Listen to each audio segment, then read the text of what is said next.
Bienvenue sur Renaissance émotionnelle, le podcast dédié à ceux qui cherchent à transformer leur vie, à trouver un sens au milieu du chaos et à retrouver un pouvoir intérieur. Je suis Émilie Monté, neuropraticienne de la Scamden et entrepreneur dans le monde du bien-être émotionnel. Bonjour et bienvenue sur ce nouvel épisode de Renaissance émotionnelle.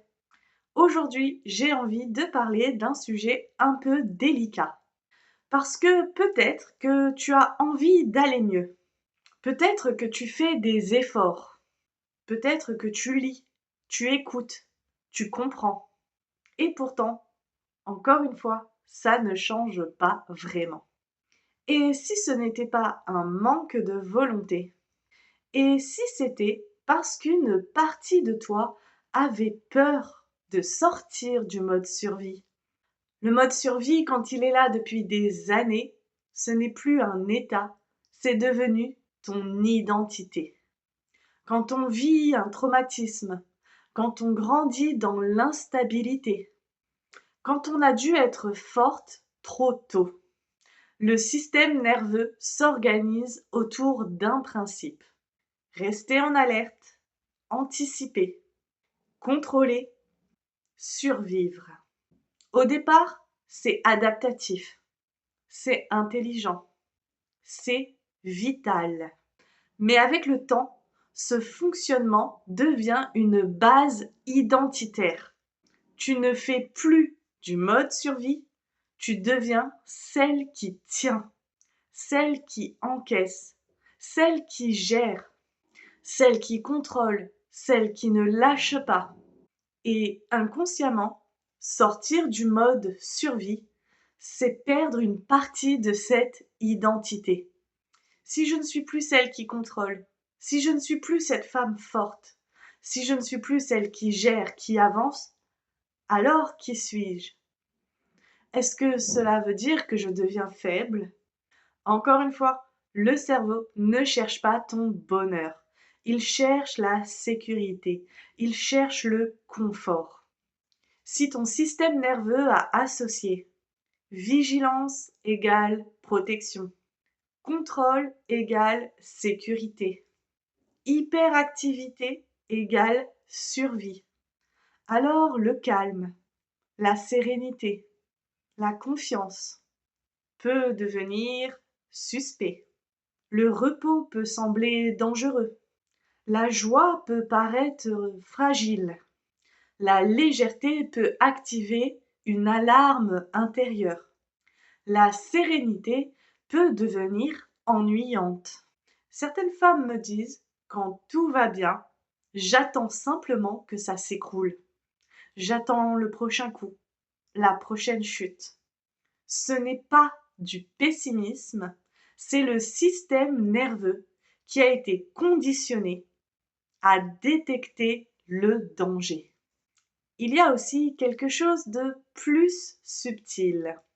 Parfois, sortir du mode survie, c'est inconsciemment se différencier de sa famille, ne plus porter les mêmes douleurs, ne plus jouer le rôle de la femme forte ou de la femme sauveuse. Et ça peut créer une tension interne énorme. Parce que ton inconscient fonctionne avec une logique d'appartenance. Si dans ton système familial, la souffrance est la norme, la joie peut être perçue inconsciemment comme une trahison, comme si une part de toi rejetait ta famille, ton héritage et l'amour que tu as toujours attendu de celle-ci. Et bien évidemment, tu ne le sais pas consciemment, mais ton corps, lui, le sait. Dans les accompagnements, je vois des femmes brillantes qui ont compris leur histoire, qui ont compris d'où viennent leurs blessures, qui ont fait des thérapies, qui ont avancé, qui ont fait du chemin. Et pourtant, au moment où le système nerveux se relâche, quelque chose à l'intérieur d'elle se crispe. Une angoisse qui remonte, une tension qui revient, une dispute surgit, un auto-sabotage apparaît. Parce que le calme n'est pas encore codé comme sûr. Et tant que le système nerveux n'a pas encore compris, n'a pas encore intégré la sécurité dans le corps, la tête ne suffit pas. Aujourd'hui, je te propose 2 questions puissantes. Prends le temps d'introspecter. Prends le temps d'y réfléchir. Prends le temps de ressentir ce que ça fait à l'intérieur de toi quand tu te poses ces questions. Qui est-ce que je serais si je n'étais pas celle qui gère tout? Qu'est-ce que je perdrais si j'étais vraiment sereine? Prends le temps d'y répondre honnêtement. Ici, aucun jugement, juste un temps d'introspection. Parfois, la peur n'est plus d'aller mal. La peur est de ne pas savoir qui l'on est sans cette lutte. Sortir du mode survie, ce n'est pas se forcer à lâcher prise. C'est rééduquer le système nerveux. C'est montrer au corps que le calme est possible, que la joie est stable, que la sécurité peut exister sans hypervigilance. C'est un travail en profondeur et non un travail de motivation. Si tu as l'impression de faire beaucoup d'efforts sans trouver la sérénité intérieure, ce n'est peut-être pas que tu ne veux pas aller mieux, c'est peut-être qu'une partie de toi protège encore quelque chose.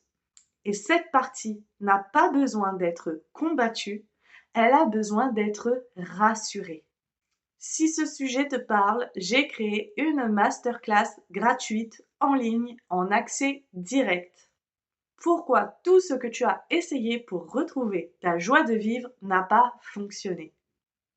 On y parle justement du mode survie, du système nerveux, des mécanismes inconscients qui te maintiennent bloqué. Le lien d'inscription est en description. Et en attendant, tu peux toujours partager cet épisode à quelqu'un qui en a besoin, me faire tes retours en commentaire, partager tes ressentis, ton histoire et pourquoi pas la réponse à tes questions d'introspection. Pense à me soutenir en likant et en t'abonnant. Et je te dis à très bientôt pour un nouvel épisode.